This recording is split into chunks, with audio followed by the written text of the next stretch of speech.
लिखो शैक्षिक पर्यवेक्षण की आवश्यकता।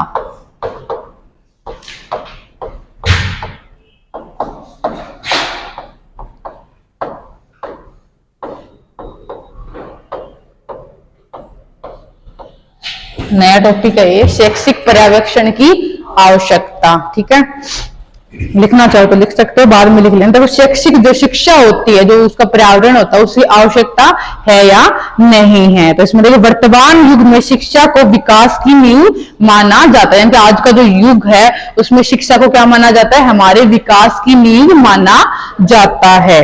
राष्ट्र का भविष्य उज्जवल करने के लिए सबसे आवश्यक क्या है? जो बच्चे हैं, जो उनको शिक्षा देना आवश्यक है, क्योंकि शिक्षा से क्या होता है? हमारा विकास तथा राष्ट्र का विकास हो पाता है। यह संभव युवकों की अत्यंत आवश्यक है। देश के युवकों को होता है, देश की संपूर्ण शिक्षा प्रक्रिया को समृद्ध बनाने के लिए शैक्षिक पर्यवेक्षण की अत्यंत आवश्यकता होती है।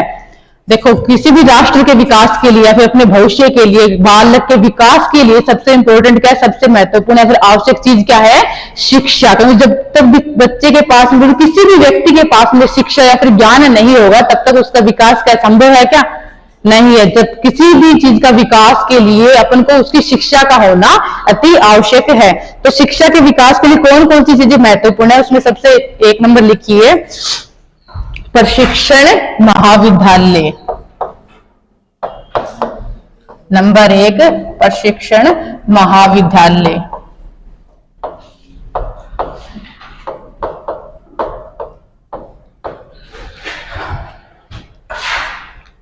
शिक्षा प्राप्त करने के लिए सबसे पहली चीज है शिक्षण महाविद्यालय। यानी कि जो विद्यालय होती है, जो शिक्षा प्रदान करने की कोचिंग्स होती है या फिर कॉलेज वगैरह हो गए, वो क्या है? शिक्षा प्रदान करने के सबसे महत्वपूर्ण केंद्र बिंदु हैं।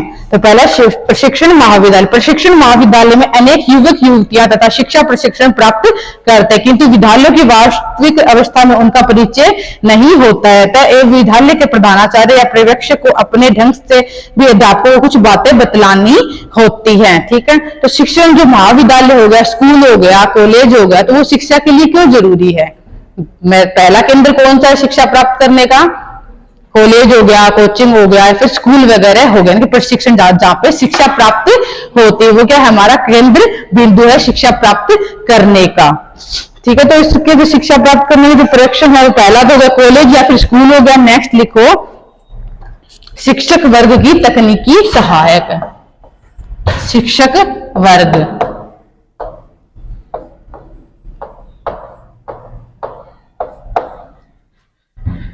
ठीक है, लिख लो, साथ साथ के अंदर लिख भी लो और बता भी देंगे। ठीक है, या फिर अंडरलाइन करना चाहो तो आपकी मर्जी, लिख ही लो। तो शिक्षा प्राप्त करने का पहला है तो स्कूल या फिर कॉलेज। स्कूल या फिर कॉलेज के अलावा और शिक्षा कहाँ प्राप्त कर सकते हैं? शिक्षक वर्ग के द्वारा। एक्स्ट्रा से ट्यूशन जाते हैं ना, ट्यूशन जाते हैं या फिर अपने पेरेंट्स क्या करते हैं, अपने घर पे पढ़ाते हैं, या फिर अपने जो छोटे भाई बहन है उनको हम पढ़ाते हैं। तो क्या शिक्षा का दूसरा माध्यम क्या है?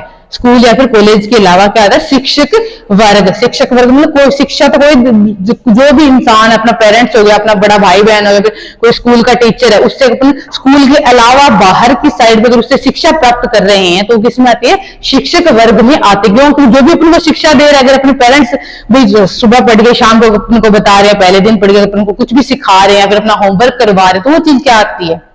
वो अपने लिए शिक्षक है। तो जो ये शिक्षक वर्ग है, शिक्षा प्रदान करने प्राप्त करने का दूसरा माध्यम। नंबर 3 लिखो, विद्यालयों में शिक्षकों की नियुक्तियां। नंबर 3,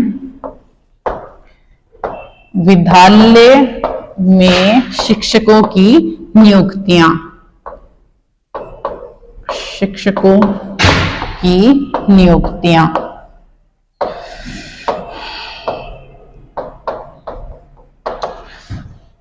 भाई, शिक्षा प्राप्त करने का एक और अच्छा माध्यम क्या है? विद्यालय हो गया, कॉलेज हो गया, कोचिंग्स वगैरह, उनमें एक अच्छे शिक्षकों की नियुक्तियां करना। अगर हम ऐसे ही एरे गए या फिर किसी नॉर्मल लोगों को ले आते भी, हाँ आओ हमारे स्कूल के अंदर पढ़ा दो, कोचिंग्स में पढ़ा दो, तो क्या अच्छी शिक्षा प्रदान की जा सकती है क्या बच्चों को? नहीं की जा सकती। तो शिक्षा का तीसरा माध्यम क्या है? किसी भी इंस्टीट्यूट में या फिर कोचिंग में, अगर आप भी लोग कोचिंग्स वगैरह कर रहे हो या फिर ट्यूशन वगैरह करते हो, तो वहां पर सबसे मेन चीज क्या देखते हो? जो भी आपका शिक्षक है, उस जो भी वो पढ़ा रहा है वो आपको समझ में आ रहा है कि नहीं यार, ये चीज ट्यूशन में भी होती है, कोचिंग्स में भी होती है, स्कूल या फिर कॉलेज में भी होती है। अगर एक अच्छा शिक्षक की नियुक्ति होगी तभी आप लोग क्या कर सकते हो? एक अच्छी शिक्षा प्राप्त कर सकते हो। नंबर 4 है शिक्षकों का निरंतर विकास करना। लिख लो या फिर अंडरलाइन कर लो। शिक्षकों का निरंतर विकास करना, यानी कि एक जो शिक्षक हो गया, ये शिक्षक भी किसी भी स्कूल में लग गए, कोचिंग में लग गए, ठीक है, तो ये थोड़े हाँ लग गए, ये हमारे जो परमानेंट हो गए, तो ये शिक्षा प्रदान करना भी शिक्षक है, कोई जॉब नहीं है। ये क्या है? खुद जब तक शिक्षक खुद का विकास नहीं करेगा, जैसे जैसे समय बढ़ता है वैसे वैसे चीजें भी क्या होती है, चीजों का भी विकास होता है। जो जैसे चीजों का भी होगा, शिक्षा का भी विकास होगा। जिक्के मान लो, जिक्के हो गया, अब गवर्नमेंट ने क्या कर दिया, राज्य अलग बनाए हैं ना, कितने राज्य ऐड किए उसके अंदर, अभी कितने हो गए हैं? 50 हो गए। तो सोचो 50 राज्य होने से जिक्के कितना बढ़ गया, बड़ा हुआ ना, जिक्के पहले जितना रहा। तो वैसे जैसे जैसे समय बीतता है वैसे शिक्षा का क्षेत्र है, शिक्षा का जो विस्तार है, अध्ययन है, वो क्या वैसे वो भी शिक्षा का क्षेत्र क्या हो गया, बड़ा हो गया है।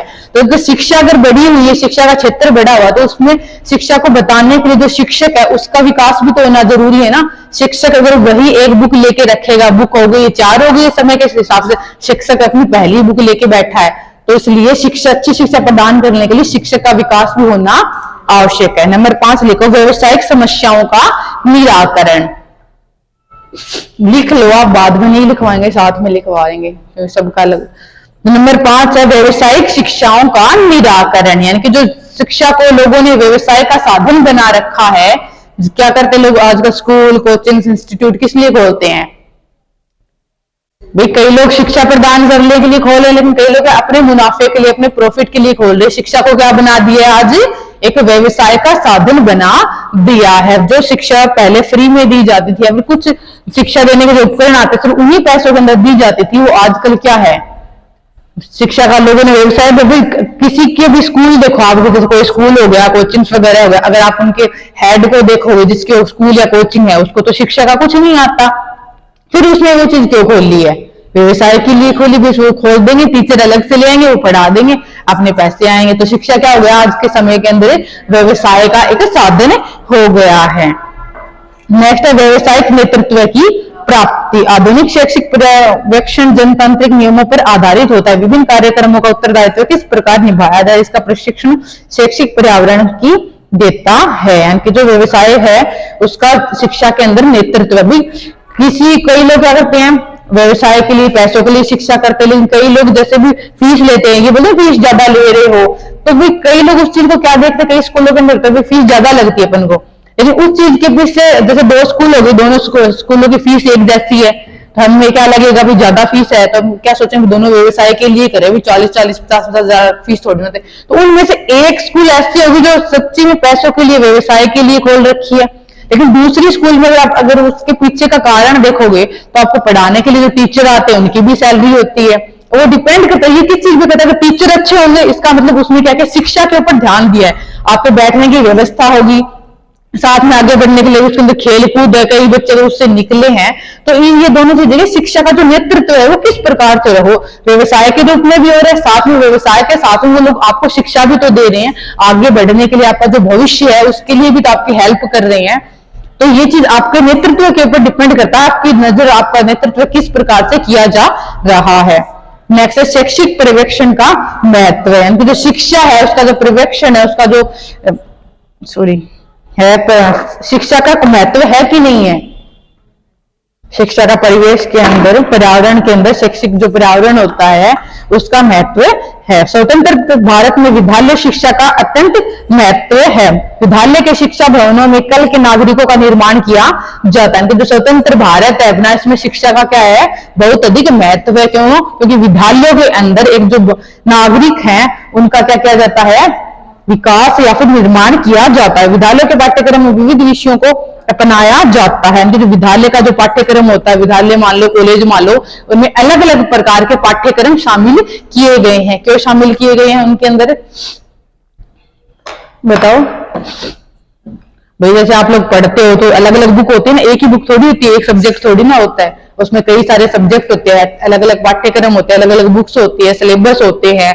तो वो चीजें क्यों बनाई गई है? ताकि आपको संपूर्ण जो नॉलेज है, जानकारी है, प्रत्येक चीज के बारे में वो जानकारी प्रदान की जाए। वास्तव में शिक्षण संस्थाओं तथा विद्यार्थियों की संख्या में वृद्धि करने से कोई विशेष लाभ तक नहीं जाता जब तक उसका उचित रूप से निरीक्षण तथा पर्यवेक्षण न किया जाता हो। विज्ञान तथा तकनीकी के कारण आज शिक्षण सामग्री तथा शिक्षण उपकरणों के क्षेत्र में अधिकाधिक विकास हुआ है। कि जैसे जैसे विज्ञान का विकास है वैसे शिक्षा का विकास तथा शिक्षा प्रदान करने के जो साधन है, उपकरण है, उनमें भी विकास हुआ है। अतः एवं इनकी समुचित लाभ उठाने के लिए शैक्षिक पर्यवेक्षण के महत्व को स्वीकार किया जाता है। शैक्षिक क्षेत्र में शिक्षण विधियां, शिक्षण की समस्याओं, उचित पाठ्यक्रम निर्धारण, पाठ्य क्रियाकलापों को विद्यालय के किस प्रकार सुनियोजित किया जाता था, शिक्षा के स्तर को गुणवत्ता की ओर किस प्रकार अग्रसर किया जाता है, वास्तव में इनके लिए शैक्षिक पर्यवेक्षण अधिक मूल्यवान तथा लाभकारी है।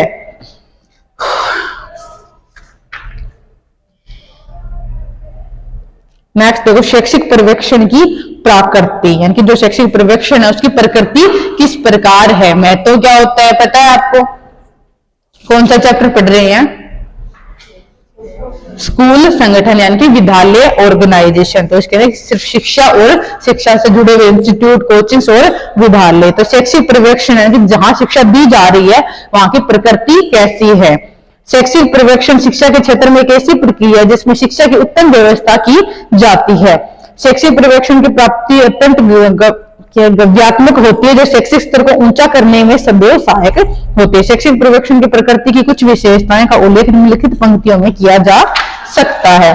तो पहली है, इसमें शैक्षिक पर्यवेक्षण शिक्षण प्रक्रिया की उन्नति में सहायक होता है। शैक्षिक पर्यवेक्षण वास्तव में शिक्षण कार्य की दशाओं में सदैव उन्नति प्रदान करता है। यदि उत्तम ढंग से होता है तो सीखने की स्थिति में भी सुधार हो जाता है।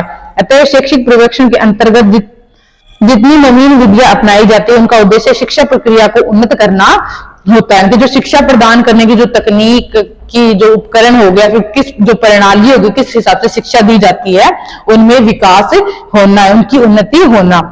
नेक्स्ट है शैक्षिक पर्यवेक्षण शैक्षिक सेवा। यानी जो शैक्षिक पर्यवेक्षण शिक्षा प्रदान करना वो क्या है कि शैक्षिक शिक्षा सेवा है। शैक्षिक पर्यवेक्षण शैक्षिक सेवा के रूप में भी कार्य करता है। पर्यवेक्षण का शिक्षकों के प्रति उदार दृष्टिकोण, जो पर्यवेक्षक है, शिक्षा पद्धति है, वो जो शिक्षक है उनके प्रति उदारता का दृष्टिकोण रखना है। तो जो शिक्षक अगर वो किसी को शिक्षा दे रहा है तो उसका क्या नहीं होना चाहिए, पीछे का मोटिव क्या होना चाहिए कि मैं फेमस हो जाऊं या फिर मेरे को पैसे कमाने, व्यवसाय कराए, फिर बच्चे का भविष्य, उसको एक अच्छी शिक्षा देके उसका भविष्य सुधारना। नेक्स्ट है व्यवसायिक नेतृत्व हेतु प्रोत्साहन कार्य, यानी कि शिक्षा का एक व्यवसाय का जो नेतृत्व है, वो व्यवसाय की व्यवस्था है, उसके प्रति भी एक अपना एक नेतृत्व निर्धारित करता है। अभी हमें सिर्फ व्यवसाय ही नहीं कर, देखो अगर बिना व्यवसाय के शिक्षा देना चाहेंगे तो कितने बच्चों को दे सकते हैं, नहीं दे सकते। तो व्यवसाय के साथ में शिक्षा के साथ में व्यवसाय भी जरूरी है। तो व्यवसाय के दृष्टिकोण निर्धारित करता है कि हम व्यवसाय के साथ में अगर अच्छी शिक्षा भी अगर बच्चों को प्रदान कर रहे हैं तो वो भी क्या है, एक अच्छी चीज है। क्योंकि अगर अपन पैसे नहीं लेंगे, फीस नहीं लेंगे तो बच्चों को अच्छी शिक्षा किस प्रकार से प्रदान कर सकेंगे, क्योंकि उनके लिए अच्छे टीचर्स की भी आवश्यकता है और साथ में शिक्षा देने के लिए जो उपकरण हो गए, नोटबुक हो गया, बुक्स वगैरह हो गया, फिर खेल कूद हो गया, इनकी भी आवश्यकता। तो ये सारी चीजें फ्री में नहीं आ सकती, फ्री फंड में नहीं आ सकती। जो गवर्नमेंट के स्कूल है उनकी हालत आप लोगों ने देख ही रखी है। नेक्स्ट है शैक्षिक पर्यवेक्षण में सहयोग की भावना, यानी जो शिक्षा देने की जो पद्धति है उसमें सहयोग की भावना होना। यानी इसका सिर्फ यही नहीं कि स्कूल की क्लासरूम तक की शिक्षा सीमित हो, तो बच्चे को कहीं पे भी इसकी आवश्यकता हो जाए तो वहां पे उस चीज को शिक्षा उपलब्ध करवाना। नेक्स्ट है विद्यालय एवं समाज के पारस्परिक संबंध का वर्णन। जो विद्यालय है और समाज है उसका क्या पारस्परिक, उनका आपस में संबंध है या नहीं है, है ना? क्यों विद्यालय का समाज से संबंध क्यों है? विद्यालय क्या करता है, समाज को सुधारने का कार्य करेगा। कैसे करेगा? शिक्षा प्रदान करके। क्योंकि कोई शिक्षा क्या कर सकती है, शिक्षा किसी भी व्यक्ति को, बच्चे को, या फिर अपना जो समाज है या फिर अपना जो देश है उसके विकास में सबसे महत्व जो चीज है, महत्वपूर्ण चीज है, वो क्या है किसी भी व्यक्ति के विकास में? मान लो शिक्षा। तो शिक्षा से क्या होता है, इंसान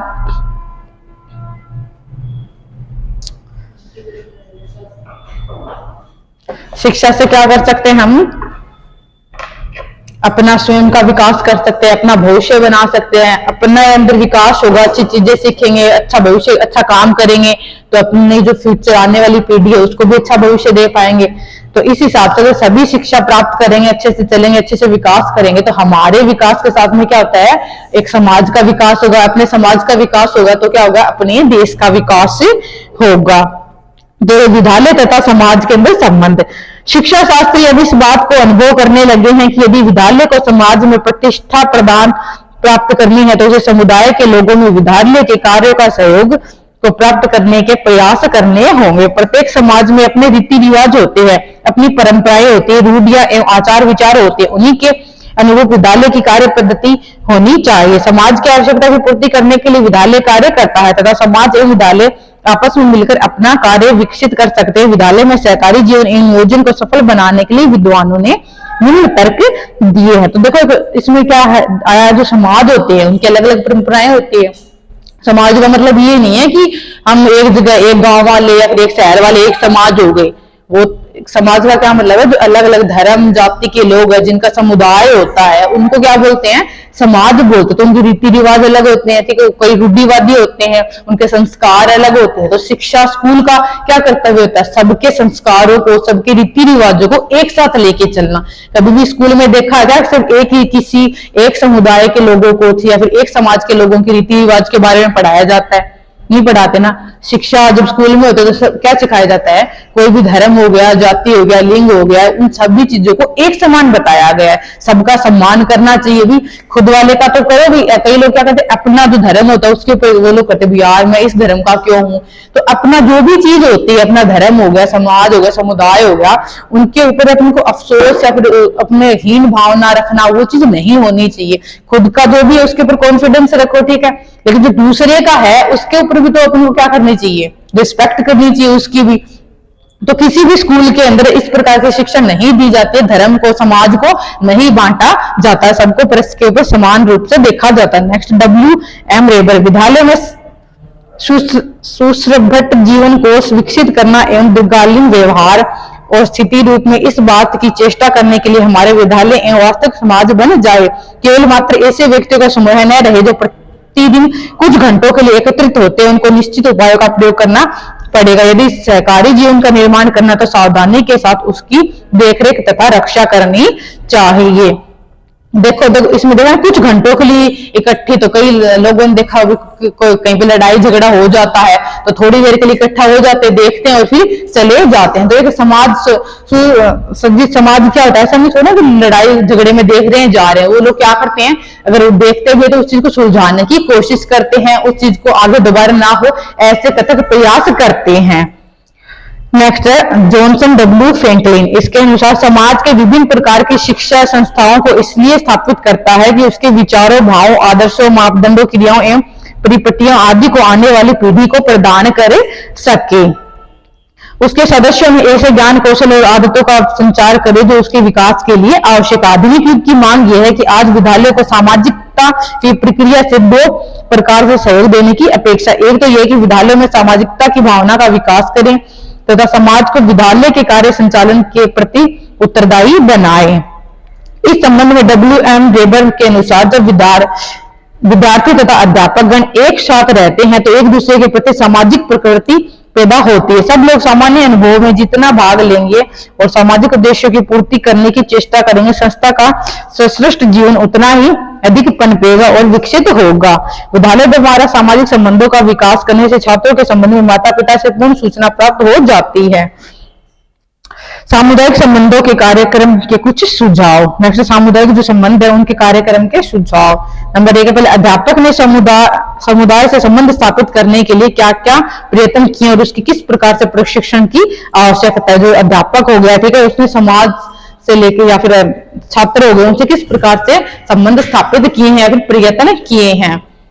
नेक्स्ट, क्या विद्यालय सामुदायिक कार्यक्रम समाज, राज्य तथा अन्य कार्यक्रमों के लिए लाभदायक है अथवा हानिकारक है।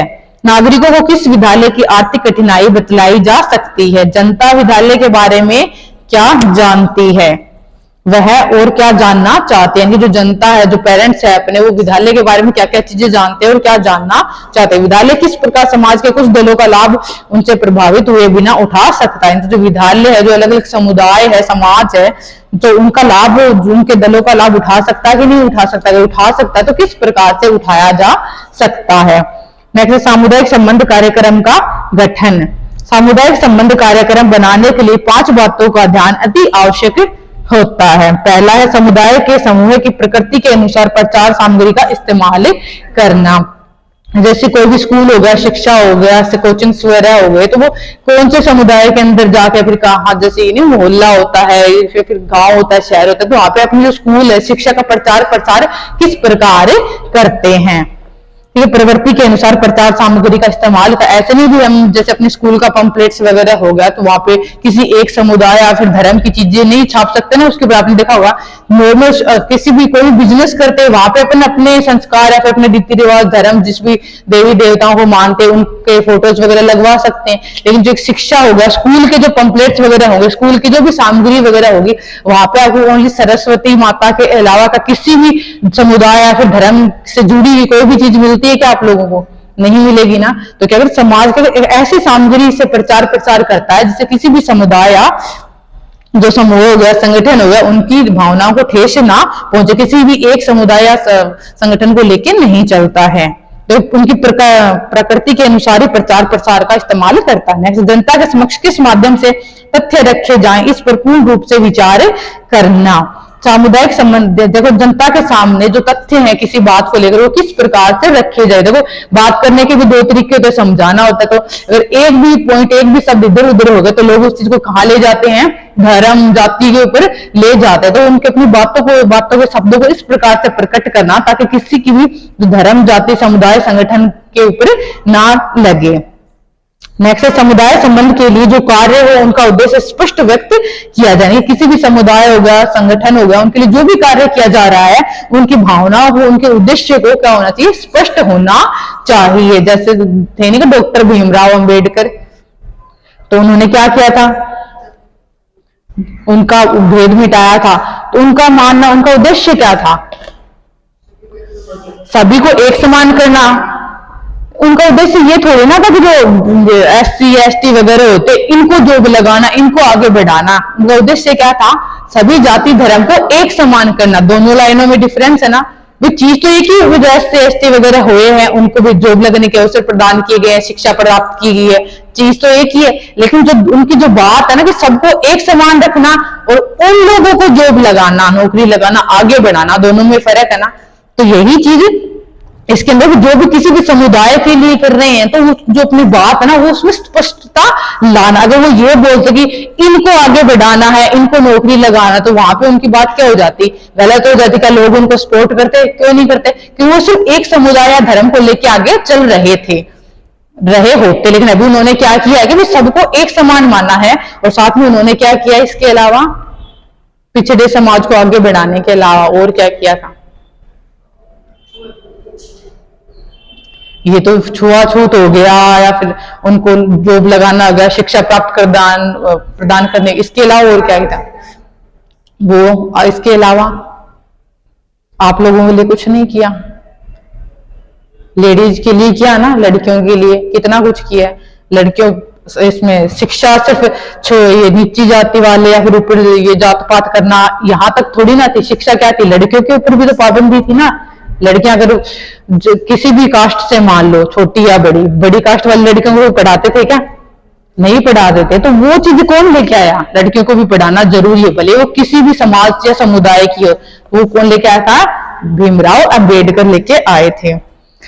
नेक्स्ट है प्रभावशाली कार्यों के प्रयत्न करना, इनके ऐसे कार्य करना जो प्रभावशाली हो और जो सफल हो सके। कार्यक्रम के प्रचार के लिए जिन बातों पर जोर दिया जाना चाहिए उन पर विशेष विचार करना। कि जिस लिए जो कार्यक्रम किया जा रहा है, फिर शिक्षा प्रदान की जा रही है, कुछ भी किया जा रहा है, शिक्षा प्रदान करने के लिए फंक्शन किया जा रहा है या फिर जागरूकता अभियान चलाया जा रहा है, तो उस पर जो भी चीजें, उसके जो आप जिस भी मोटिव से कर रहे हो, अभी जो भी लक्ष्य है उसके ऊपर अधिक जोर दिया जाना चाहिए तथा उसकी विशेषताओं के ऊपर भी जोर दिया जाना चाहिए। इन बातों पर ध्यान देकर विद्यालय समाचार पत्रों से संपर्क, अभिभावक संपर्क आदि के माध्यम से इस प्रकार के कार्यक्रमों में सफलता प्राप्त कर सकता है। यानी कि जो भी उनका ध्येय है, मोटिव है, ठीक है, उनका लक्ष्य है, तो वो किसके माध्यम से प्राप्त कर सकता है? भी समाचार न्यूज़पेपर में भी दे सकता है, टीवी में ऐड भी करवा सकता है, पेरेंट्स या फिर जो आस पड़ोस के हैं उनके जो रिश्तेदार रिलेटिव है, जैसे स्कूल में फंक्शन रख के भी हो सकता है, या फिर जो जागरूकता अभियान कर सकते हैं, जागरूकता का जो भी 1 या 2 दिन का सेशन होता है उसके अंदर भी बता सकते हैं। नेक्स्ट है कार्यक्रम कौन कौन से? तो विद्यालय को समाज में नियमित संपर्क स्थापित करने के लिए 1-2 ऐसे कार्यक्रम अवश्य रखने चाहिए जिनसे समाज संबंध बने रहे। इनकी विद्यालय के अंदर आप लोग देखो जैसे जागरूकता वाला हो गया, फिर किसी भी चीज के बारे में बताना हो गया, समाज धर्म के बारे में क्या मोटिवेशन देने को, तो ऐसे 1-2 जो सेमिनार वगैरह हैं वो स्कूल या कॉलेज में साल के अंदर 1 या 2 होने चाहिए, जिससे कि समाज आपस में एकजुट रहे। नेक्स्ट है अभिभावक संघ समय पर विद्यालय के कार्यक्रम अभिभावकों को बुलाना तथा उन्हें विद्यालय की प्रगति तथा स्थिति से अवगत करवाना। यानी कि जो पेरेंट्स हो गए ना बच्चों के, उनको क्या करना है? समय समय के ऊपर विद्यालय के अंदर बुलाना, विद्यालय का विकास दिखाना, साथ में उनके बच्चों का विकास भी दिखाना। प्रौढ़ पाठशाला का कार्यक्रम, विद्यालय पुस्तकालय को अवकाश के समय में जन पुस्तकालय का रूप प्रदान करना। प्रौढ़ पाठशाला क्या होती है? प्रौढ़ पाठशाला का कार्यक्रम बताओ, जोर से बोलो, पता है ना? बताओ। जो प्रौढ़ावस्था अलग होती है, प्रौढ़ अवस्था है ना, इसके अंदर प्रौढ़ पाठशाला का कार्यक्रम बताइए, जोर से बताइए आप।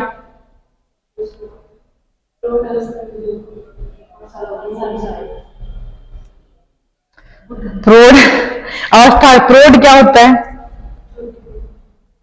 तो छोटी पाठशाला का कार्यक्रम किस प्रकार से होगा बताओ। देखो जो छोटे छोटे कार्यक्रम नहीं होते, जो छोटे बच्चे होते हैं तो उनका क्या एक अलग से कार्यक्रम होता है, सबको एक साथ लेके नहीं चल सकते। तो छोटे रूप में जो पाठशालाएं होती है उनका क्या करना होता है? कार्यक्रम अलग से करवाना। नेक्स्ट विद्यालय पुस्तकालय, जो विद्यालय के अंदर तो पुस्तकालय होता है, लाइब्रेरी होती है, तो स्कूल टाइम के बाद में विद्यालय के समय के पश्चात उसको क्या करना? जनहित में प्रदान करना। जनहित में यानी जो अन्य नागरिक है उनके लिए खोलना स्कूल टाइम के बाद में, यानी कोई भी व्यक्ति उस पाठशाला के अंदर जा सकता है, लाइब्रेरी के अंदर और पढ़ सकता है स्कूल टाइम के बाद में भी। ठीक है। नेक्स्ट है विद्यालय एवं घर के संबंधों को सुधारने हेतु सुझाव दे। यानी जो विद्यालय है और जो घर के संबंध है उनको सुधारने के सुझाव। विद्यालय और घर के संबंध किस प्रकार से प्रश्न के ऊपर बनाए जा सकते हैं? कैसे होते हैं विद्यालय और घर के संबंध? घर और विद्यालय के अंदर संबंध होता है, क्या संबंध होता है? घर क्या होता है? शिक्षा का पहला केंद्र होता है। घर के बाद में शिक्षा कहां प्राप्त की जाती है? विद्यालय के अंदर होती है। तो पहले शिक्षक कौन होते हैं? माता पिता, फिर टीचर अपना होता है जो विद्यालय के अंदर अपन को पढ़ाता। तो घर और जो विद्यालय उनके बीच में परस्पर के ऊपर आपस में संबंध है या नहीं है? संबंध कैसे है?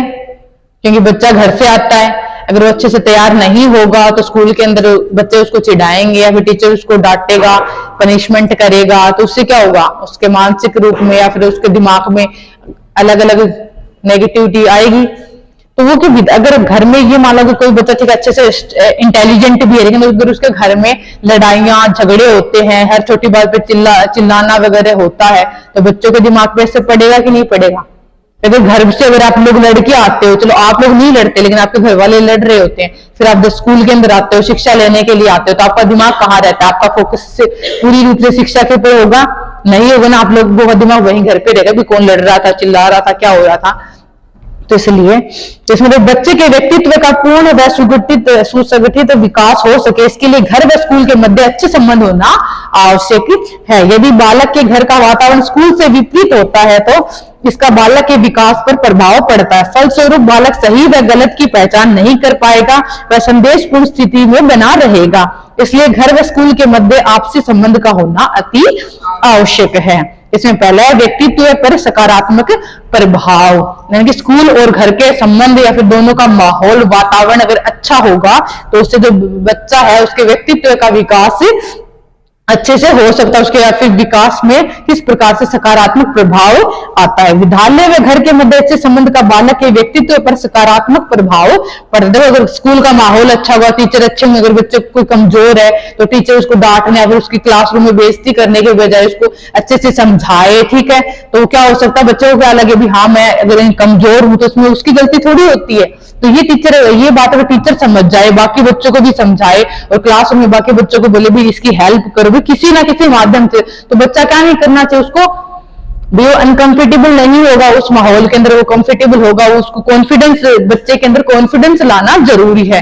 तो अगर यही चीज घर में भी उसकी होगी, पेरेंट्स है वो उसको सहयोग करेंगे, अच्छे से पढ़ाएंगे, किसी भी बात को लेके कोई भी बात उसको अगर अच्छी दिशा देंगे, अच्छे से समझाएंगे, तो बच्चा क्या होगा, उसके अंदर कॉन्फिडेंस डेवलपमेंट होगा, उससे उसकी सोच क्या होगी, सकारात्मक होगी, उसके भविष्य के लिए वो चीज अच्छी है, उसका विकास अच्छे से हो पाएगा। नेक्स्ट है विकास हेतु निर्देशन की व्यवस्था। घर व विद्यालय के अच्छे संबंध होने का दूसरा लाभ यह है कि अभिभावक को बालक के व्यवहार की अच्छी जानकारी प्राप्त होती है, जिससे उनके बालक के विकास के लिए निर्देशन प्राप्त होता है। अब देखो घर और विद्यालय के अच्छे संबंध के लिए इसमें देखा उसमें पेरेंट्स को बच्चों की जानकारी प्राप्त होती है, बच्चों की जानकारी प्राप्त होगी तो वो क्या कर सकते हैं, उनका जो स्वभाव है उसको नियंत्रित कर सकते हैं, अगर बच्चा गलत दिशा में जा रहा है तो उसको सुधार सकते हैं। ये चीजें कैसे संभव हो सकती है, जब पेरेंट्स को बच्चों की जानकारी प्राप्त होगी या फिर टीचर को बच्चों की जानकारी प्राप्त होगी, वो घर जाके पढ़ते कि नहीं पढ़ते, ठीक है। तो ये दोनों चीजें कब संभव हो सकती है, जब घर और विद्यालय के संबंध आपस में अच्छे होंगे। ये किस प्रकार से होगा, घर का वातावरण अच्छा होने से पेरेंट्स को बच्चे की जो भी एक्टिविटी है स्कूल की वो पता लग जाएगी। तो ये चीज कैसे टीचर घर जाके बताएंगे, उनको नहीं बताएंगे ना। तो इसमें एक लाइन है कि जो घर और विद्यालय उनका आपस में संबंध कैसा होना, फोन पे बताएंगे। पीटीएम होता है ना, पेरेंट्स टीचर मीटिंग, वो किस लिए होती है, स्कूल और घर के संबंध को बनाए रखने के लिए होती है। पेरेंट्स टीचर मीटिंग में बच्चे का पूरा ग्राफ बताते हैं, भी आपके बच्चे ने भी अभी कमजोर हुआ है, इसमें इतने इस वीक के अंदर टेस्ट हुए हैं, इसके अंदर अच्छे मार्क्स आए, इंटेलिजेंट हो जो भी है, वो टीचर स्कूल का जो भी उसका बायोडेटा वो जो भी उसका ग्राफ है वो टीचर उनके पेरेंट्स को बताता है। और पेरेंट्स क्या बताते हैं कि घर पे बच्चा चिल्ली करता है कि नहीं मानता है, आप उसको सुधारो, या फिर होमवर्क टाइम पे करता है, फिर बच्चा सुधर रहा है, स्कूल में आने के बाद में हमारा बच्चा संस्कारी हो गया, अच्छे से बात कर, ये चीजें कौन बताता है, पेरेंट्स टीचर को बताएंगे। तो घर के वातावरण से जो भी है, जो टीचर है वो क्या कर पाते हैं, बच्चों को अच्छी शिक्षा दे पाते।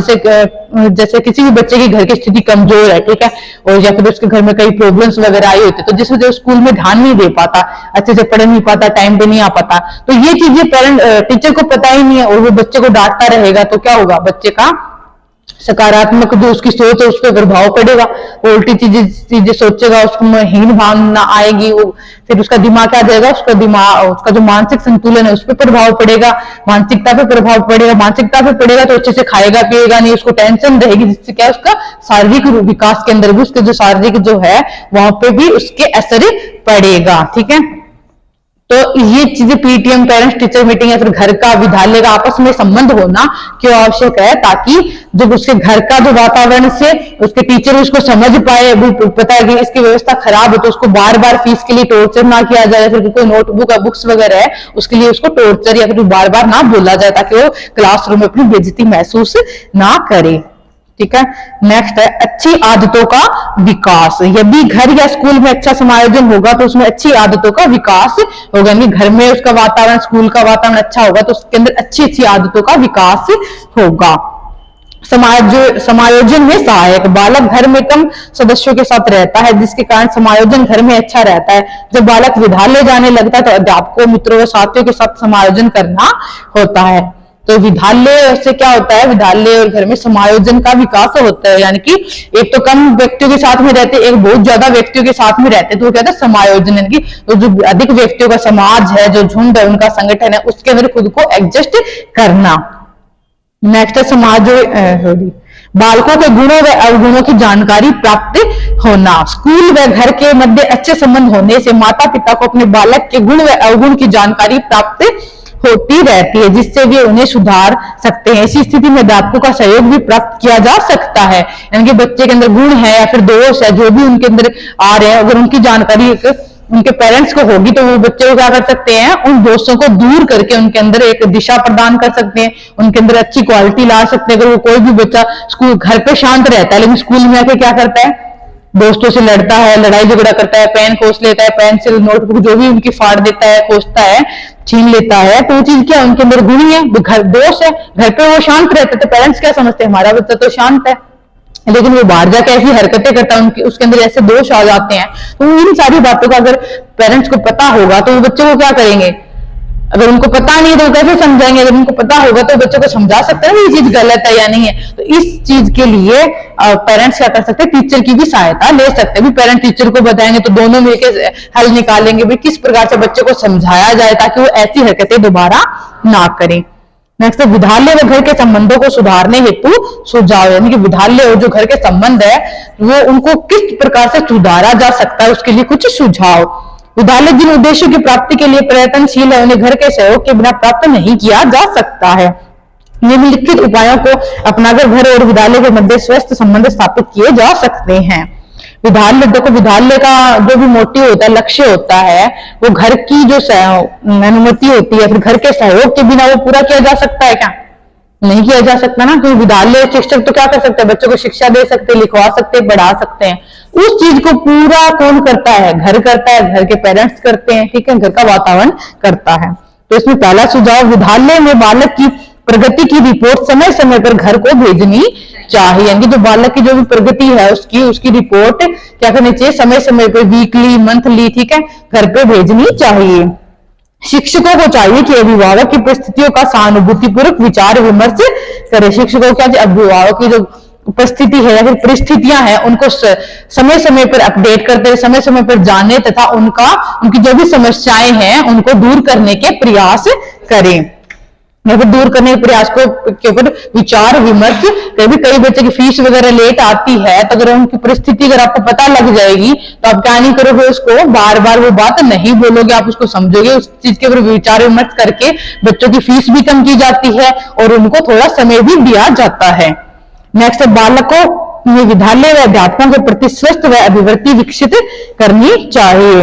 बालकों में क्या करनी चाहिए, विद्यालय व अध्यापकों के प्रति अभिवृत्ति विकसित करनी चाहिए, एक अच्छा विचार यानी कि उनके प्रति सम्मान स्थापित करना चाहिए। कई बच्चे क्या समझते हैं, जैसे टीचर से कुछ भी लड़ाई झगड़ा हो गया, उसने चिल्लम चिल्ली कर दी, डांट फटकार दी, तो ये बोलते हैं बाहर मिलना, या फिर बच्चों के प्रति उनके प्रति रोष पैदा हो जाना उनके। तो ये चीज होनी चाहिए कि नहीं होनी चाहिए।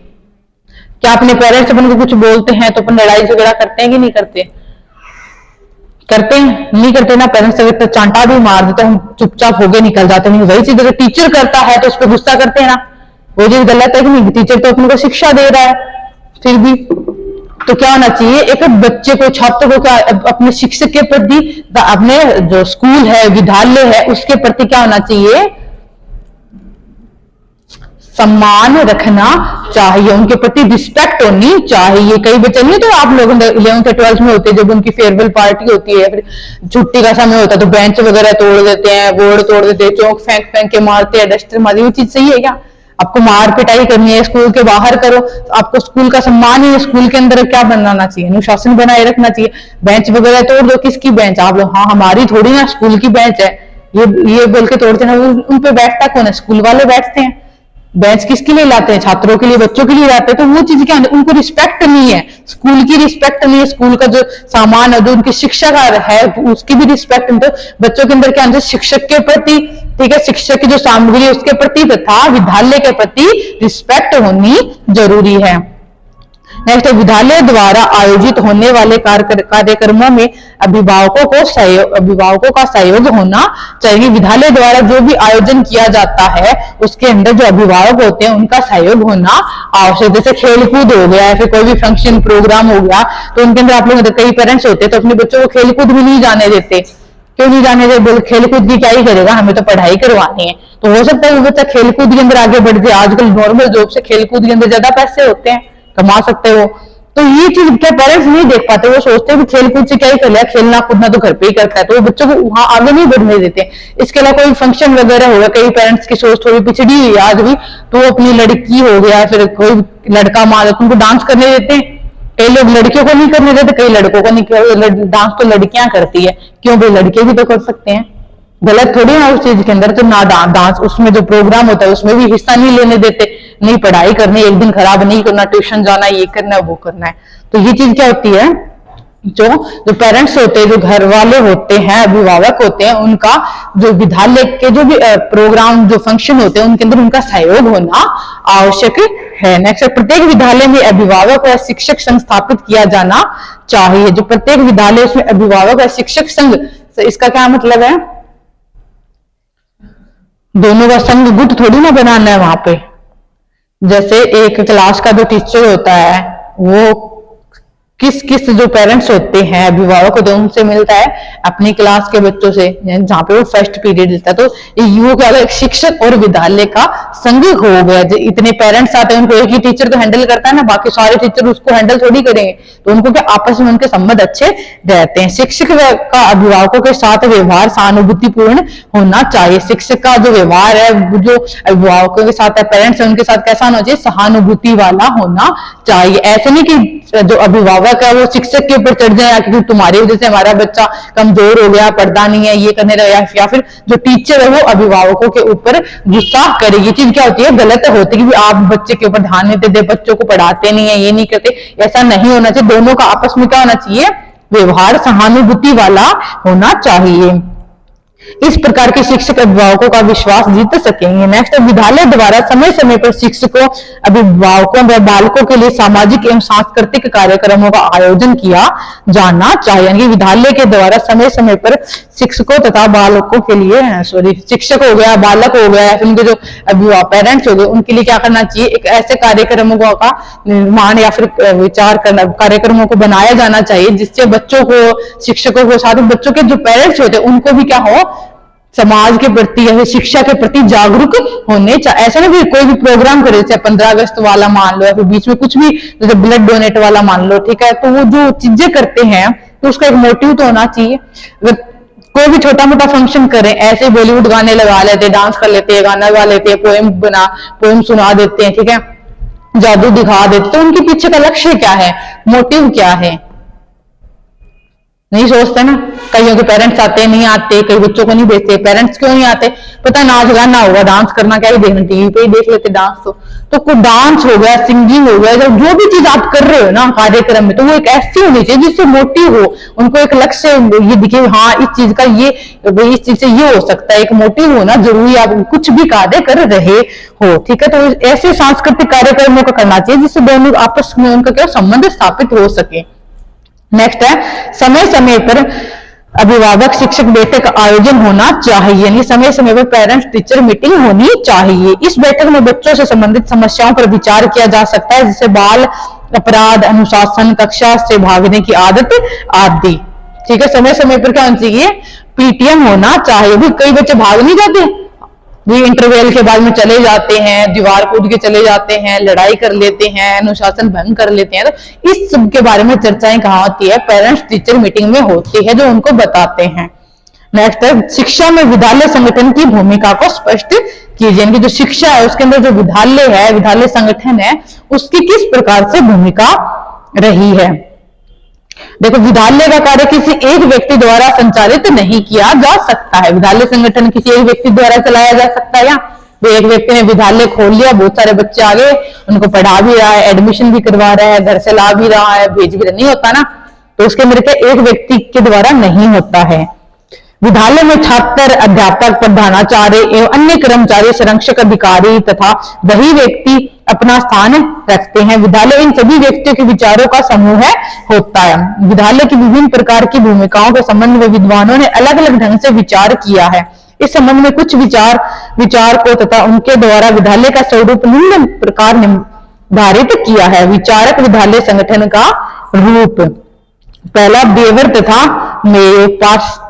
पार्सन्स तथा एडवर्ड सील्स, जैक केली, ये तो सोरेन के नाम है, ठीक है। नेक्स्ट है, विद्यालय एक संयुक्त संगठन, केली, आर्थर कोलम आदि विद्वानों विद्यालय को मिश्रित या संयुक्त संगठन के रूप में स्वीकार करते। देखो केली और कोलम क्या है, विद्वान है, तो इन्होंने क्या माना है, विद्यालय को मिश्रित संयुक्त संगठन माना है। मिश्रित संयुक्त संगठन का क्या मतलब है, भी अलग अलग समाज समुदाय के बच्चों को एक साथ, उनकी जो संस्कृति है, उनके जो रीति रिवाज है, उनको एक साथ में पढ़ाना, एक मिक्स करना, सबको अलग अलग नया मान के एक स्वरूप मानना, मिश्रित संयुक्त संगठन। ठीक है। अंग्रेजी भाषा के कॉम्प्लेक्स शब्द का अर्थ है कंसिस्टिंग ऑफ पास्ट पैट्स होता है। कॉम्प्लेक्स शब्द हिंदी भाषा के मिश्रित या संयुक्त का पर्याय है। मिश्रित का संयुक्त का अर्थ भी उस व्यवस्था को बतलाता है जिसमें एक के साथ कुछ अन्य भाग भी मिले हुए होते हैं। इस दृष्टि से यदि विद्यालय के संबंध में विचार किया जाए तो विद्यालय भी मिश्रित संगठन ही प्रतीत होता है। मिश्रित संगठन क्या होता है, भी एक के अलावा काफी सारी चीजें उसके अंदर सम्मिलित हो, तो वो क्या है, मिश्रित है। तो विद्यालय भी किस प्रकार से देखा जा सकता है, विद्यालय को भी मिश्रित संगठन के रूप में देखा जा सकता है। क्यों विद्यालय मिश्रित संगठन क्यों होता है, बताओ? क्योंकि विद्यालय के अंदर कोई एक चीज, एक व्यक्ति नहीं होता, या फिर शिक्षा के साधन एक नहीं होते, शिक्षा के भी अलग अलग साधन होते हैं, टीचर भी होता है, प्रिंसिपल भी होता है, बच्चे भी होते हैं, पेरेंट्स भी उनसे जुड़े हुए हैं। एक से अधिक लोगों का संगठन मिलना क्या कहलाता है, मिश्रित संगठन हो गया। मिश्रित क्यों हो गया, क्योंकि उसके अंदर बहुत सारी चीजें होती है, शिक्षा की भी होती है, बच्चे हो गए, स्टूडेंट हो गए, या शिक्षक हो गए, प्रिंसिपल हो गए, तो ये सभी क्या एकत्रित, इसलिए इसको क्या बोलते हैं, मिश्रित संगठन भी बोलते हैं। तो इसमें देखो विद्यालय समुच्चय कुछ ऐसी इकाई होती है जिसमें प्रत्यक्ष व अप्रत्यक्ष रूप से औपचारिकता तथा अनौपचारिकता रूप में अनेक भाग होते हैं। विद्यालय संगठन के अंतर्गत प्रधानाचार्य, अध्यापक, छात्र आदि प्रत्यक्ष रूप में भाग लेते हुए दिखाई देते हैं। समाज के परोक्ष प्रभाव भी विद्यालय पर अवश्य आवश्यक होता है। विद्यालय एक नौकरशाही के रूप में, विद्यालय का एक नौकरशाही के रूप में होता है या नहीं होता? नौकरशाही क्या होती है?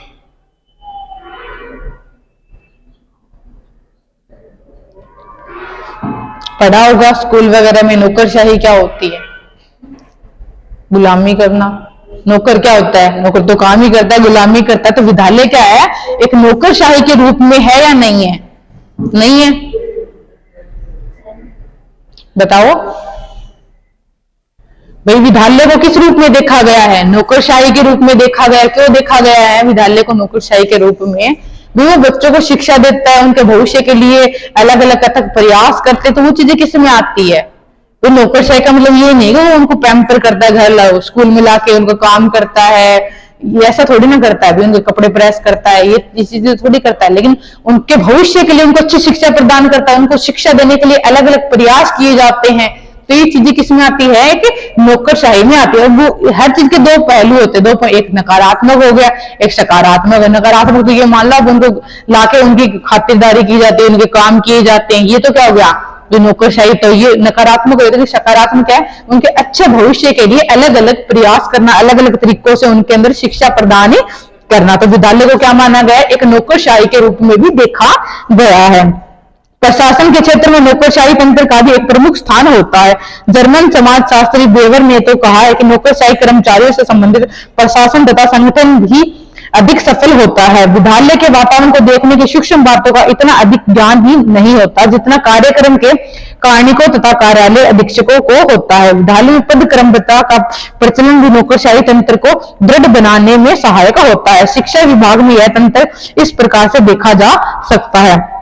जैसे शिक्षा अधिकारी, जो शिक्षा समाज के अंदर नौकरशाही किस प्रकार से डिवाइड किया गया, अलग अलग भागों में बांटा गया। देखो पहला इसमें शिक्षा अधिकारी वर्ग, निर्देशक, उपनिदेशक, जिला विद्यालय निरीक्षक, प्रधानाचार्य, शिक्षक, छात्र शिक्षा सचिव, निदेशालय के कार्यक्रम अधीक्षक एवं अन्य सहायक कार्मिक, उपनिदेशक कार्यालय अधीक्षक एवं अन्य सहायक कार्मिक, जिला विधायक निरीक्षक कार्यालय अधीक्षक एवं अन्य सहायक कार्मिक, विद्यालय के वरिष्ठ कार्मिक, विद्यालय के अन्य कार्मिक एवं कर्मचारी।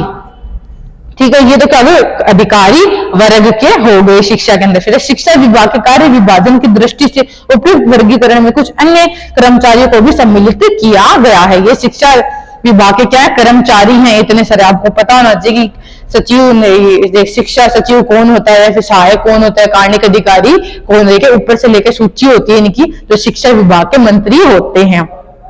शिक्षा विभाग के कार्य विभाजन की दृष्टि से उपयुक्त वर्गीकरण में कुछ अन्य जो अधिकारी है उनको भी सम्मिलित किया गया। पहला, विद्यालय एक सामाजिक तथा राजनीतिक संगठन के रूप में, विद्यालय की एक सामाजिक तथा राजनीतिक संगठन के रूप में समझने का प्रयास सर्वप्रथम हेथार्न तथा पीटर ने किया था। हेथार्न पीटर ने क्या, कोई चीज का नाम है क्या, किसी का आदमी का नाम है? कौन है ये? विद्वान है, ठीक है। वैज्ञानिक या फिर वैज्ञानिकों को विद्वान ही तो बोलते हैं, हमें विद्वान कौन बोलेगा? कोई नहीं बोलेगा अपन को। तो कि विद्यालय के वहां प्रभावकारी तत्वों ने जहां दार्शनिक तथा नैतिक तत्वों की मान्यता है, वहां सामाजिक एवं राजनीतिक तत्वों को भी मुख्य रूप से समझा जाता है। विद्यालय पर समाज का प्रभाव अवश्य पड़ता है। विद्यालय राजनीतिक संगठन के रूप में प्रभावशाली होते हैं। देश की संपूर्ण शिक्षा में सरकारी व गैर सरकारी संगठन कार्य करते हैं। सरकारी अर्थात राजकीय विद्यालयों में सरकारी आदेशों का पालन शीघ्र में होता है। इन विद्यालयों के तंत्र तथा वातावरण तथा कर्मचारियों की सेवा के नियम आदि सरकारी कर्मचारी के समान की होते हैं। नेक्स्ट है, विद्यालय एक प्रणाली के रूप में। विद्यालय को प्रणाली के रूप में भी मानने वालों में टी पार्सन एवं एडवर्ड सिल्ज का नाम प्रमुख है। वास्तव में प्रणाली सिद्धांत विभिन्न क्षेत्रों को ज्ञान को स्वीकार करने का पक्षपाती है। यानी जो प्रणाली सिद्धांत हो गया, जो विभिन्न जो क्षेत्र होते हैं उनके अंदर जो ज्ञान है ना, उनको स्वीकार करने में भी क्या करता है? पक्षपात करता है, पक्षपाती उसको माना गया है। नेक्स्ट, विद्यालय एक सामाजिक प्रणाली के रूप में। सामाजिक प्रणाली क्या होती है? देखो, विद्यालय एक प्रणाली के रूप में का मतलब है कि विद्यालय को कई ये भी माना गया है कि जो समाज के जो होते हैं ना, अलग अलग समाज के अंदर भेदभाव करना, ठीक है, उनको एक समान न्याय मानना, इस रूप में भी एक प्रणाली के रूप में माना है, भी किसी एक चीज को लेके चलना। तो सामाजिक प्रणाली यानी सभी को एक समान से लेके चलना, ठीक है। विद्यालय को आधुनिक युग एक सामाजिक प्रणाली के रूप में देखा जाता है। साइमन तालकोट, पार्सल एवं अन्य प्रसिद्ध विचारकों ने विद्यालय को एक सामाजिक प्रणाली मानकर गहन विचार किया है। किसी भी सामाजिक प्रणाली के लिए व्यक्तियों को अंतरक्रिया संबंध की अत्यंत आवश्यकता होती है। इस संबंध में मेकबक के शब्दों बेमबेक के शब्दों में विद्यालय के अंतर्गत मानवीय अंतरक्रिया संबंध को ही सामाजिक प्रणाली कहा जाता है, ठीक है। विद्यालय एक सामाजिक प्रणाली के रूप में, विद्यालय किस रूप में माना है? एक तो सामाजिक प्रणाली के रूप में और दूसरा है एक प्रणाली के रूप में। नेक्स्ट है, विद्यालय एक सामाजिक तथा राजनीतिक संगठन के रूप में। भाई सामाजिक और राजनीतिक संगठन दोनों रूप में नहीं होता विद्यालय। बताओ, सामाजिक तथा राजनीतिक रूप में कैसे होगा विद्यालय?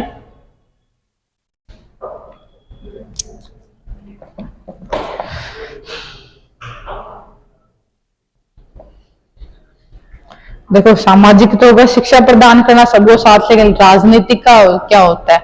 अब गवर्नमेंट है, जैसे विद्यालय है, सरकारी है, प्राइवेट है, तो ये क्या होता है? राजनीति के रूप में हो गया। अभी हिंदी मीडियम हो गया, इंग्लिश मीडियम हो गया, सरकारी हो गया, प्ले स्कूलें बना रही है गवर्नमेंट, भी आंगनवाड़ी बना रही है, तो ये चीजें किसमें आती है?